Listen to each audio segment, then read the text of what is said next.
Hello everyone, my name is Donna Hurst and I am an online MSW student at Campbellsville University. As a part of my pursuit for my MSW, I must complete 2 practicums, a foundation practicum and an advanced practicum. The foundation practicum takes place during the first year of coursework and the advanced practicum takes place during the second year. My foundation practicum site is Gateway House and the Gateway Homeless Coalition in Morehead, Kentucky. Just to give you a little history about Gateway House and Gateway Homeless Coalition, in 1991, a group of individuals in the community noticed there was a growing number of homeless persons in the county and the surrounding areas, and they came together to address the issue of homelessness in our area. A year later, in 1992, Gateway Homeless Coalition was formed under a 501c3 as a public charity.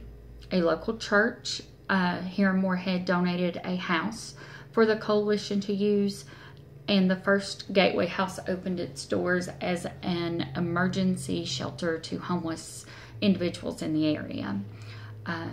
Gateway House moved to its current location, which is where I'm at today, at 695 Flemingsburg Road in Morehead, Kentucky in 1997.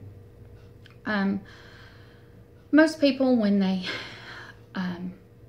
think of a homeless shelter, they think of a large room filled with beds upon beds or cots upon cots, just everybody thrown in together, and you come in at night and you leave first thing in the morning, and that is what an emergency shelter is like. Most of the time they separate men and women, so it's very hard for families to be in shelters like that due to the fact that a single mom with boys would be separated from her children, and that is not always safe. Gateway Homeless Coalition and Gateway House is much more than just a homeless shelter. The coalition realizes the need for safe, stable housing and has become just that. Gateway House is a transitional homeless shelter. It's, like I said, not what most people think of when the words homeless shelter comes to mind.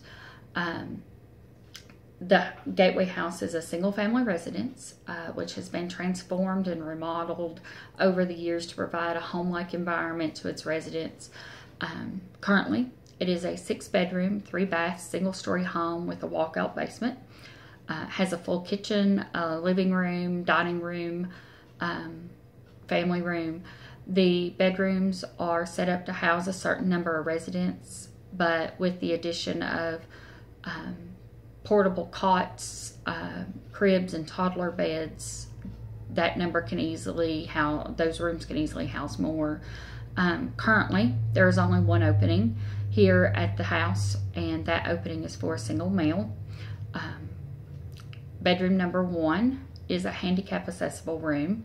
It is set up to house a handicapped individual or a small family. Currently, that bedroom has a husband and wife in it. The second bedroom is set up for 4 people.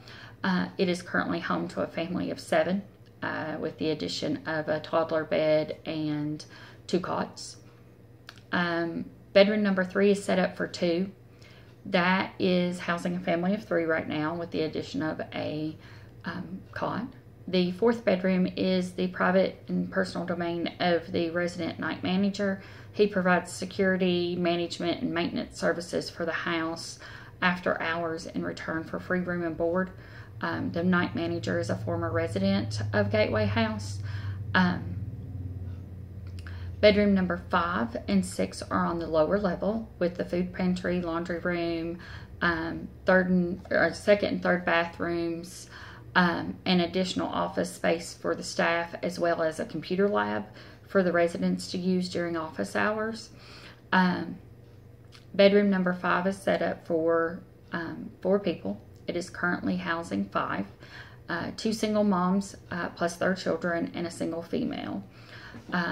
The 6th bedroom is the room which there's currently an opening in, and that room is currently housing 3 single males.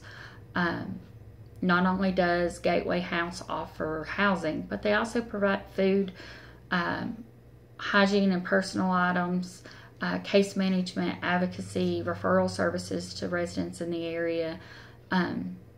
So they offer a very well-rounded program here.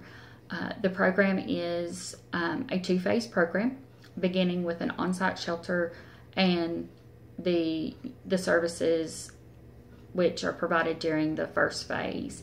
Upon successfully completing a criminal background check as well as sex offender registry checks, a potential resident can be admitted to the house for a 15-day initial stay. Stays longer than that require the resident to complete an evaluation and request another 15 days. This evaluation is done to ensure the resident's working on their plan of action or their case plan and is actually making progress on those objectives and goals. During the first phase, a resident is assigned a case manager upon admission and is required to meet with their case manager twice a week. During the initial intake meeting and upon being admitted to the house, the residents are informed of the program requirements as well as the house rules and policies. A resident is required to assist their case manager in formulating a case plan or plan of action. The case planning model used here at Gateway House is the Be Smart model. The case manager, and the resident work together to identify goals and objectives specific to that resident or that family. Tasks are completed together to assist in meeting the goals and objectives, and as always, the primary goal or primary objective is, of course, finding stable housing. Most plans also include schooling and employment as well, anything that could be considered a barrier to having a safe, stable home environment. In addition, all residents are required to participate in trainings offered throughout the week by various community partners. All residents are required to apply for SNAP, which is the Food Benefits Program governed by the DCBS office.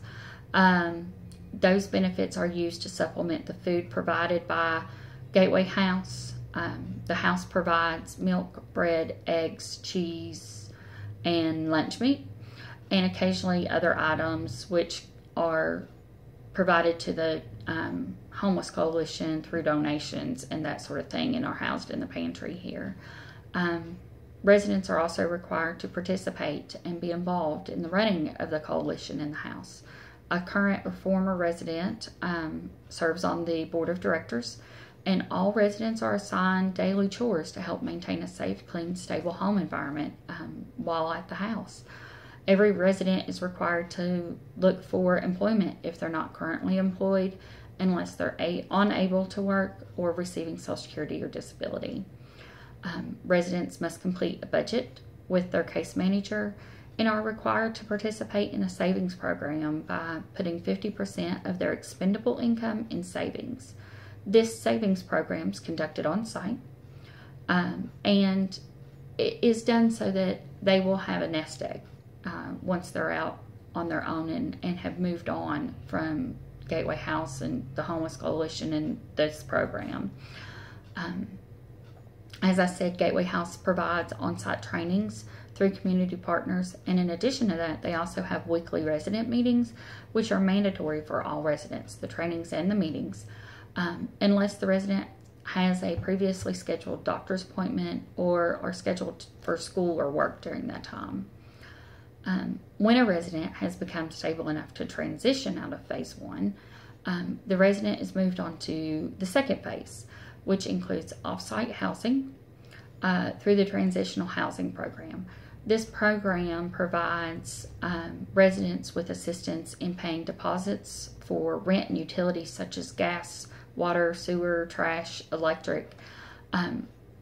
The residents are also provided, as they're moving into their own residence, a small voucher to either the Goodwill or the Christian Social Services to assist in setting up their new home.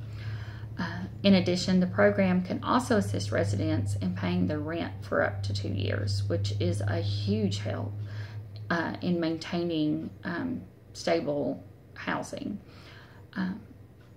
The coalition and the staff at Gateway House, not only do they offer these programs and services to their current and former residents, but they also provide administration duties to additional off-site housing programs such as Safe Start, Samaritan, and Housing Now.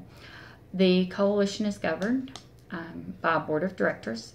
The final authority and responsibility for the Homeless Coalition and Gateway House rests with the board.